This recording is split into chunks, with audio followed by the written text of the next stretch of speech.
హైదరాబాద్లో ఇంటర్ బోర్డును ఎస్ఎఫ్ఐ నాయకులు ముట్టడించారు. ఇంటర్ పబ్లిక్ ప్రాక్టికల్ ఎగ్జామ్స్ లో మాల్ ప్రాక్టీస్ చేసిన కాలేజీల తీరుపై ఆగ్రహం వ్యక్తం చేసిన ఎస్ఎఫ్ఐ కాలేజీల గుర్తింపు రద్దు చేయాలని డిమాండ్ చేశారు. ర్యాంకుల కోసం కార్పొరేట్ కళాశాలలు విచ్చలవిడిగా కాపీలకు పాల్పడుతుంటే ఇంటర్ బోర్డు చోద్యం చూస్తోందని మండిపడ్డారు. తల్లిదండ్రుల జేబులకు చిల్లు పెడుతున్న కార్పొరేట్ కాలేజీలపై క్రిమినల్ కేసులు నమోదు చేయాలని డిమాండ్ చేశారు ఎస్ఎఫ్ఐ నాయకులు.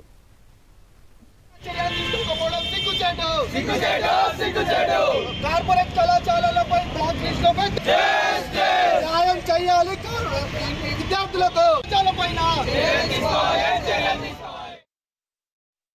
ఖమ్మంలో కొన్ని కళాశాలలో ఇతర చిన్న కాలేజీల్లో వెబ్ కాస్టింగ్ ద్వారా సీసీ కెమెరాలని మ్యానిపులేట్ చేసి ఎగ్జామినర్ని మ్యానిపులేట్ చేసి విద్యార్థుల దగ్గర నుంచి ప్రాక్టికల్లో మీకు 100కు 100 మార్కులు వేస్తాం, పూర్తిగా పాస్ చేస్తామని చెప్పేసి డబ్బులు తీసుకొని కార్పొరేట్ కాలేజీలు మొత్తం కూడా ఇంటర్మీడియట్ బోర్డు అబ్జర్వర్లను కూడా మ్యానిపులేట్ చేసి కాపీ కొట్టిన పరిస్థితి ఉన్నది.